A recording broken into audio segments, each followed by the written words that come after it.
네, 오늘 우리가 읽은 말씀을 통해서 우리 같이 오늘 제목 읽어보도록 하겠습니다. 죽는 것도 유익함이라, 죽는 것도 유익함이라라는 제목으로 이 시간 우리 같이 하나님 말씀 통하여 은혜 받고자 합니다.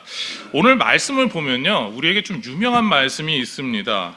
오늘 말씀에 제목의 문구가 들어간 구절이 있는 절수가 몇 절인지 아십니까? 21절입니다. 우리 21절 말씀 우리 화면을 보고 같이 읽으실까요? 이는 내게 사는 것이 그리스도니 죽는 것도 유익함이라. 아멘. 네, 이 구절을 통해서 우리가 같이 찬양했던 찬양이 있습니다. 혹시 가사가 기억나시는지요? 우리 가사만 한번 띄워주시겠습니까?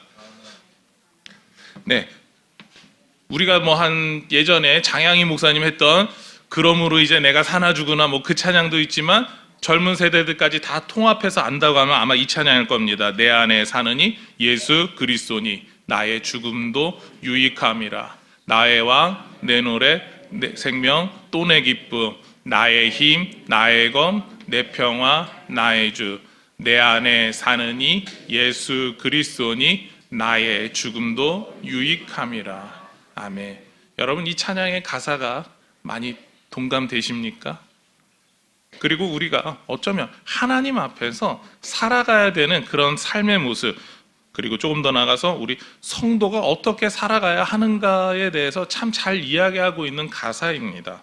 그렇습니다. 오늘 말씀이 우리 성도의 삶이 무엇인가에 대해서 힘있게 선포하는 내용입니다. 무엇보다 그리스도가 나와 함께 하기 때문에 죽음까지도 유익하다라는 고백입니다.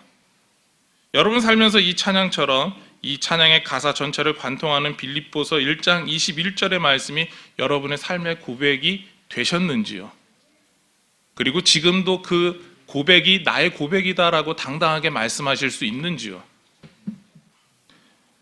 그렇다면 여기서 우리가 한 가지 생각해 보아야 될 것이 있습니다. 바울은 왜 이런 고백을 남겼을까요? 어떻게 보면은 나의 죽음도 유익하다라고 하는 이 바울의 고백은 유언과도 같은 그런 고백 같습니다. 내가 지금 이 자리에서 죽어도 유익하다라는 거죠. 그리고 이러한 바울의 고백을 듣는 빌립보 교회 성도들의 마음은 어떠했을까요? 오늘 말씀을 통해서 같이 생각해 보고려 합니다. 바울은요, 일평생 복음을 위해서 살았습니다. 물론 바울이 처음부터 이렇게 복음을 위해서 살았던 사람은 아니죠. 바울은 경건하며 열정적인 바리새인이었습니다. 가말리알 문화에서 공부했던 랍비이고 사내들인 공회의 일원이었습니다. 당시 엘리트 중에 엘리트가 바울이었습니다. 특히 사내들인 공회의 회원이었다라는 말에는 신랑감 넘버원이 아니라 이미 결혼해가지고 자신의 부인까지 있었던 정말 행복한 가정을 꾸렸다라고 평가받을 수 있는 사람이었습니다.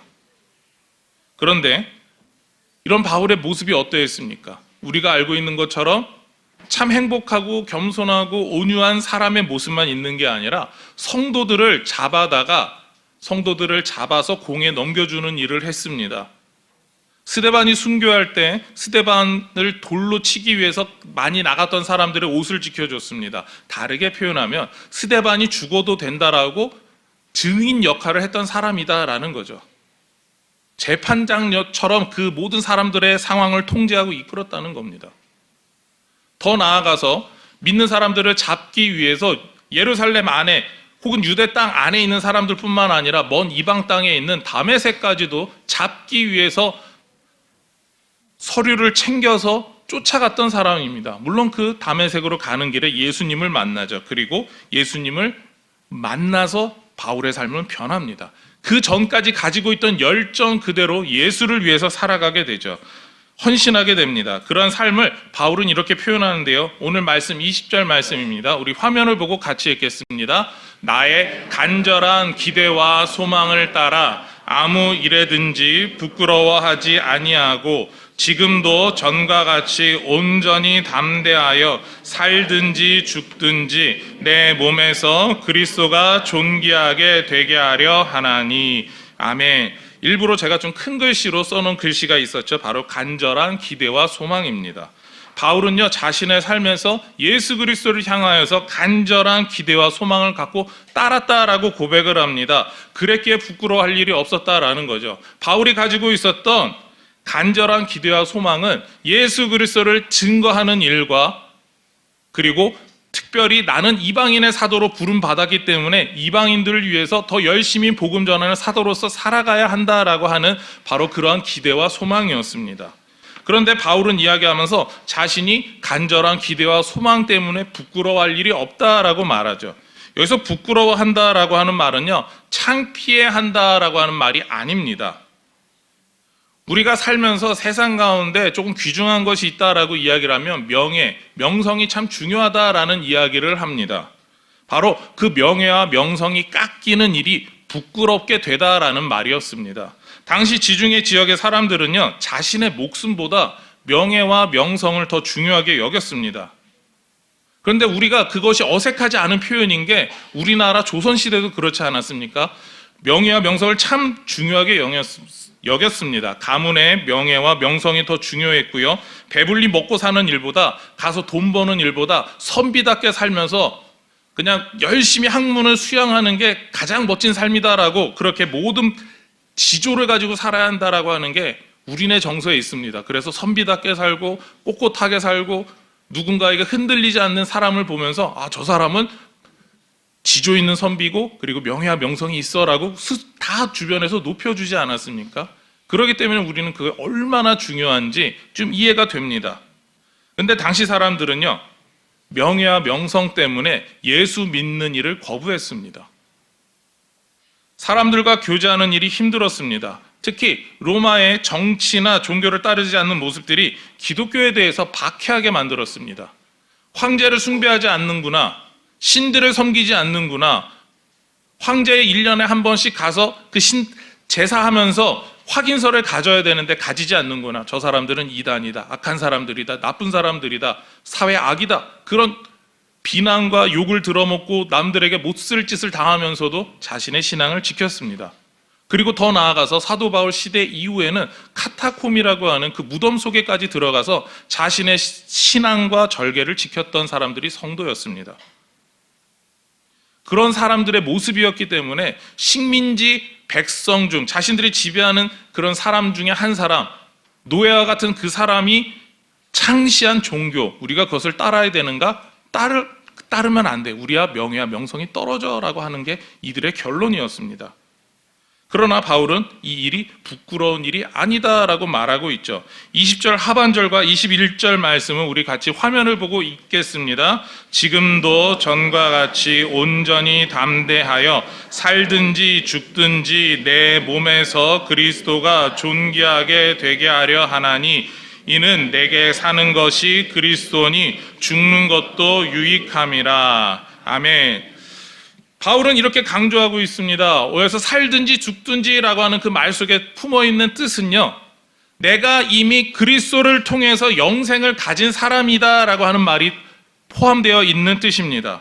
그래서 이렇게 그리스도를 통해서 얻게 되는 영생을 가진 바울은 자신의 목숨보다 더 중요하다고 당시 사람들이 생각했던 명예, 명성보다 예수가 더 중요하다라고 이야기를 했습니다. 그래서 바울이 하는 이야기는 그리스도 안에서 주어지는 영생, 그리스도 안에서 주어지는 영생, 이것이 더 중요하고 소중하다라는 이야기를 했습니다.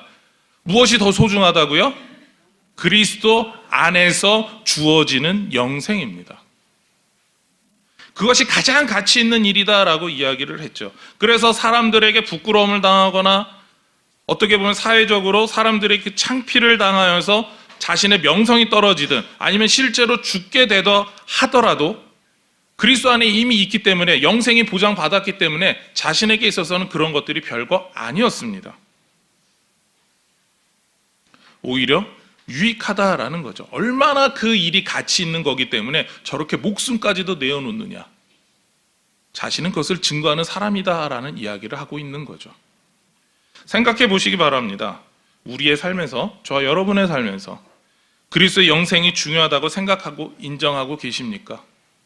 그리고 그 인정하는 것 때문에 바울처럼 나 죽어도 된다라고, 죽는 것이 유익이라고 당당히 이야기하실 수 있습니까? 좀 전에 이해하시는 분이 계셨는데 갑자기 다 사라지셨습니다.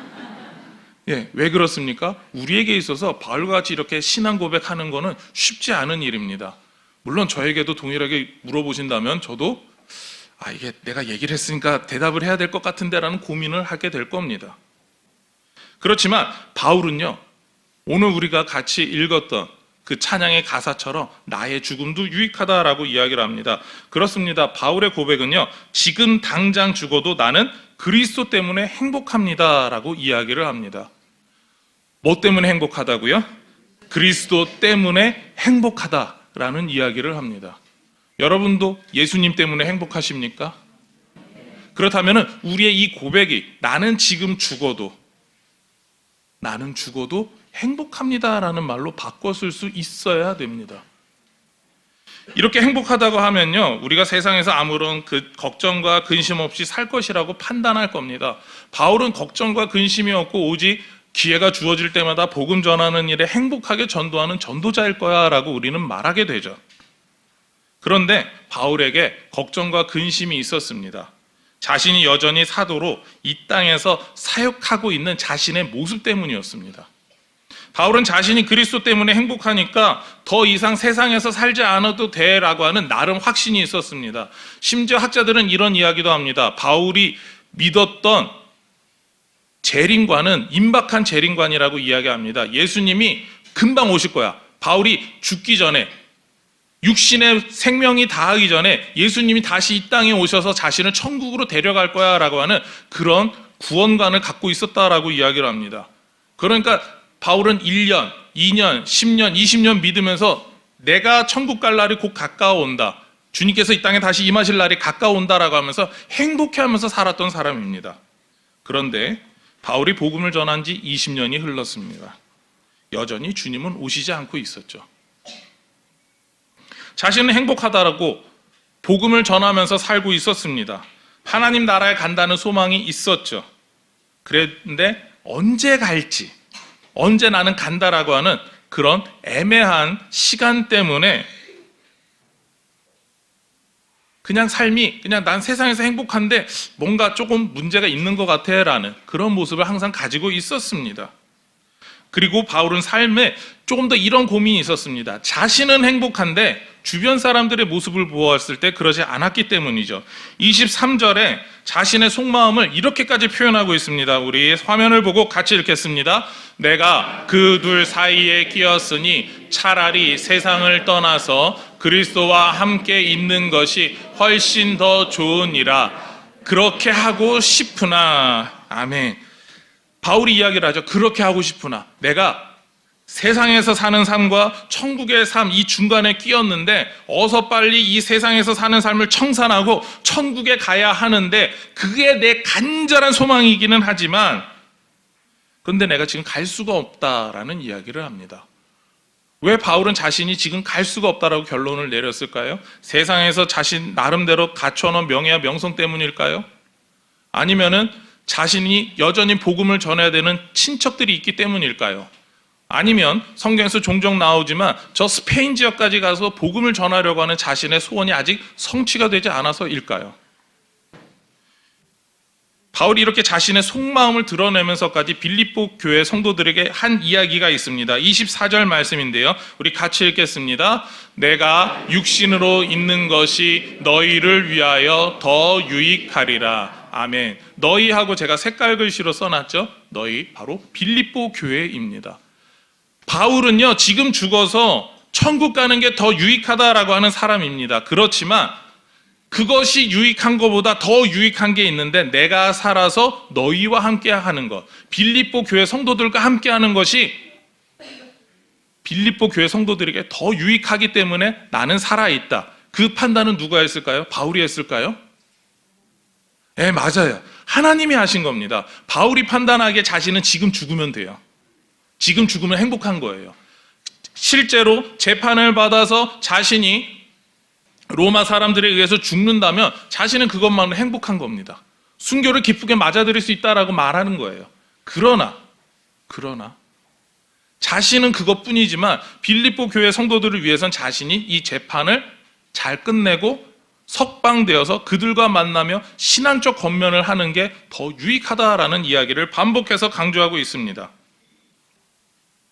바울이 강조하는 유익, 바로 그 순교한 일보다 더 좋은 그 유익, 그 이야기를 바로 25절과 26절에서 하고 있습니다. 우리 25절, 26절 말씀은 같이 읽어보실까요? 시작. 내가 살 것과 너희 믿음의 진보와 기쁨을 위하여 너희 무리와 함께 거할 이것을 확실히 아노니 내가 다시 너희와 같이 있으므로 그리스도 예수 안에서 너희 자랑이 나로 말미암아 풍성하게 하려 함이라. 아멘. 25절 처음에 내가 살 것이라고 하는 그 말은요, 내가 이 땅에서 살아가는 이유가 있습니다 라는 말로 바꿔 쓸 수가 있습니다.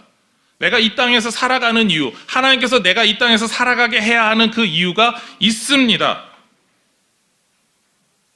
특히 빌립보 교회 성도들과 함께 거해가 되는, 바로 자신 재판 이후에 나는 석방될 거고 내가 이 땅에 분명히 함께하게 될 것이고, 그리고 그것을 통해서 내가 빌립보 교회 성도들 당신들과 함께하게 될 것입니다 라는 이야기를 반복해서 강조하는 이유가 있었습니다. 그것을 세 가지로 우리는 이야기할 수 있습니다. 먼저는요, 믿음의 진보를 위해서입니다. 무엇 때문이라고요? 믿음의 진보를 위해서입니다. 누구의 믿음의 진보일까요? 빌립보 교회 성도들입니다. 바울은요, 계속해서 이야기하는 게 있다면 믿음은 제자리에 있고 멈춰 있고 그 상태로 있는 것이 아닙니다. 바로 믿음은 계속해서 전진해야 되고 진보해야 된다라는 거죠. 우리가 지난 시간에 진전이라는 말을 보았습니다. 더욱더 앞으로 나아가기 위해서 길을 개척하는 행동을 뜻한다라고 이야기를 했습니다. 믿음이 더욱더 성숙하고 성장할 수 있도록 방편을 마련하고 그 일들을 행하는 행동을 뜻한다라고 이야기를 했죠. 그렇습니다. 바울은요, 빌립보 교회 성도들의 믿음이 성숙하고 성장하기 위해서 자신이 남아 있어야 한다라고 이야기를 하고 있습니다. 무엇보다도 복음이 선포되고 증거되고 복음 안에서 바르게 살고 복음을 증거하는 그 역할을 도와줄 수 있는 역할, 그것이 바로 바울 자신이 나아가게 되면, 이 감옥에서 해방되게 되면 그 일들을 할 수 있다라고 강조하고 있는 거죠. 그렇기 때문에 바울은 자신의 믿음의 진보를 위해서 이 땅에 남는다라고 강조하고 있습니다. 그렇다면요, 바울이 또한 이야기하고 있는 두 번째 이유가 있습니다. 바로 믿음을 통해 주어지는 기쁨 때문입니다. 무엇 때문에 남게 된다고요? 믿음을 통해 주어지는 기쁨 때문입니다. 바울은 이미 기쁨을 누리고 있는데 자신이 가지고 있는 기쁨, 또한 하나님께서 장차 빌립보 교회에 주실 그 기쁨, 바로 그것을 이어받기 위해서다라는 겁니다. 여러분들이 신앙생활 하면서 기쁘실 겁니다. 뭐 안 기쁘세요? 네, 여러분들이 기뻐하시는 이유가 분명히 있습니다. 그렇지만 그 기쁨이 나에게서 끝나는 게 아니라 그 기쁨이 다른 사람들에게 전해지게 되어야 한다라는 겁니다. 그것이 바울이 가지고 있었던, 아니 하나님이 바울에게 주셨던, 그리고 바울이 다른 사람들에게 이야기하는 그 기쁨입니다. 하나님이 예수를 알게 하여 주시고 예수 때문에 살게 해주시고 교회 안에서 신앙 공동체로 살게 하여 주시고 그것이 행복하다면 바울만 누리는 게 아니라, 좀 더 다르게 이해하면 이 자리에 계신 우리 인천중앙교회, 우리 지금 현재 이 자리에 계신 성도님들만 누리는 게 아니라 우리 다음 세대가, 그리고 또한 우리가 복음을 전도해서, 복음을 전해서 우리 가운데 함께 거하게 될, 앞으로 우리의 믿음을 같이 공유하게 될 그분들에게 있어서 그 기쁨이 전달되어야 한다라는 이야기를 하고 있는 것이죠. 그래서 바울은요, 자신이 복음 전도자로서 그 일을 직접 도와주겠다라고 이야기합니다. 자신과 같은 복음 전도자가 되라라는 의미는 아닙니다. 내가 가지고 있는 이 기쁨이 다른 사람들에게도 전해질 수 있도록 너희가 믿음 생활을 그렇게 해야 한다라는 이야기를 강조하고 있습니다. 특히 이 기쁨은 세상이 채워줄 수 없는 기쁨입니다. 왜냐하면 바울이 만들어낸 기쁨이나 다른 사람들이 만들어낸 기쁨이 아니라 하나님께서 주시는 기쁨입니다. 그 기쁨을 우리도 이어받았으니까 하나님 뜻을 따라서 다른 사람들에게 이어주는 것, 그것이 필요하다라는 이야기를 바울은 강조해서 하고 있는 겁니다. 그리고 마지막으로 바울이 남아있는 게 더 유익이 되는 세 번째 이유는요, 복음 전파를 위해서입니다. 무엇 때문에요? 복음 전파를 위해서입니다. 이것은 바울이 있어야 복음 전파를 잘할 수 있다라는 말이 아닙니다. 빌립보 교회 성도들이 바울 같은 전도자가 되는 것도 아닙니다. 그냥 빌립보 교회 성도들이 하나님 말씀 앞에서 하나님 뜻대로 살아가는 사람이 될 수 있도록 도와주는 것. 오늘날로 이야기하면은 우리의 삶을 통해서 저 사람 예수 믿는 사람이야, 이 정도가 아니라 나도 저 사람처럼 예수를 믿고 싶어라고 저절로 말하게 하는 그런 삶을 살 수 있도록 자신이 도와줄 수 있기 때문이라는 겁니다. 바울이 지금 이야기하고 있는 이 세 가지는요, 바울 자신이 이미 내가 할 수 있으니까 내 능력이니까 하고 싶다가 아닙니다. 믿음의 진보라든가 믿음을 통해 주는 기쁨이라든가 복음 전파는요, 하나님께서 지금 현재 상황에서 바울을 통해서 하시려고 하는 일들이다라는 거죠. 자신은 그 하나님의 뜻에 따라 순종하면서 그 일들을 위해서 더 유익을 주기 위해서 그 일들을 하고 싶다라는 겁니다. 자신이 해야 할 일이 그렇거다라는 거죠. 그래서 바울은요, 장차 자신이 재판을 받게 될 텐데 나는 확실히 풀려날 거야. 그리고 나는 너희를 만날 거야 라는 이야기를 반복해서 하고 있습니다.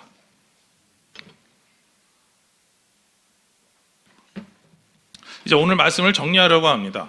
오늘 말씀을 정리하면서 이런 이야기를 드리려고 합니다. 성도는요, 누구나 믿음을 갖고 믿음을 갖게 된 이후에 천국의 소망을 두고 살아가는 사람들입니다.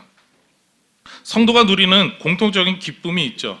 그것은 바로 예수를 믿고 천국 가는 일이 행복하다라는 거죠. 그렇기에 우리는 종종 이런 분들을 보게 됩니다. 내가 빨리 죽어서 천국 가야 하는데. 이게 나이가 드신 분들만 하는 얘기가 아니라 젊으신 분들 중에도 가끔 가다가 정말 괴로움 많은 이 세상에서 살기보다는 빨리 천국 가고 싶다라는 이야기를 하시는 분들을 만나게 됩니다. 우리가 그렇게 입버릇처럼 이야기함에도 불구하고 우리는 여전히 이 땅에서 살아가고 있습니다. 왜 우리는 이 땅에서 살아가고 있을까요? 이거는 나이와 상관없이, 믿음의 연수와 상관없이 우리 모든 성도들에게 동일하게 던지는 질문입니다. 예수를 믿는다면 천국에 그냥 하나님 조건이 됐으니까 바로 데려가셔도 될 것 같은데 왜 이 땅에서 살게 하실까요?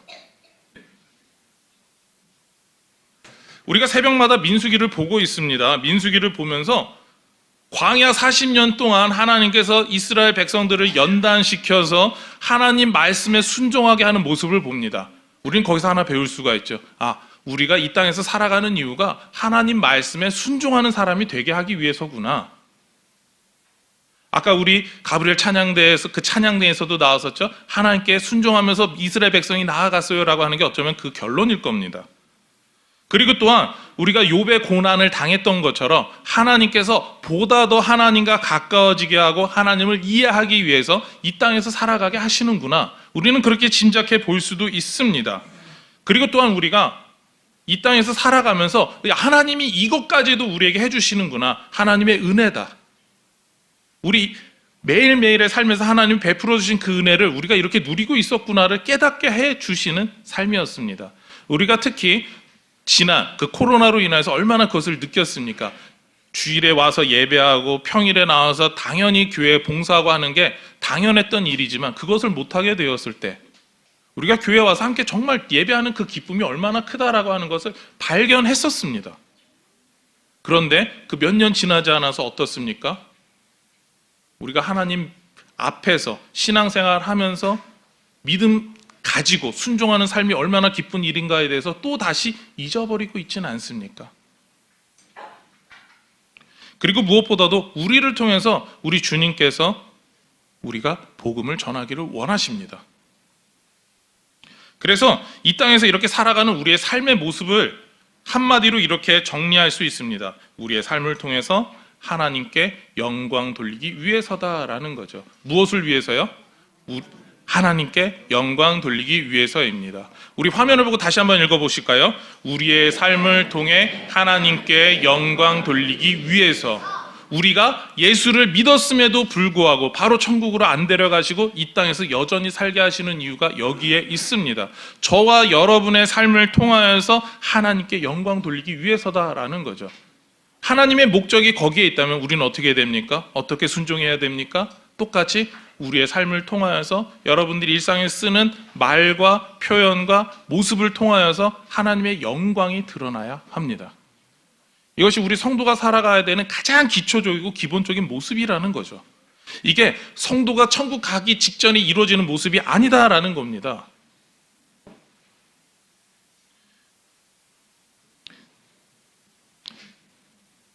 우리가 해야 할 일은 명확하죠. 복음 전파의 삶에 기쁨으로 동참하며 완주하는 일입니다.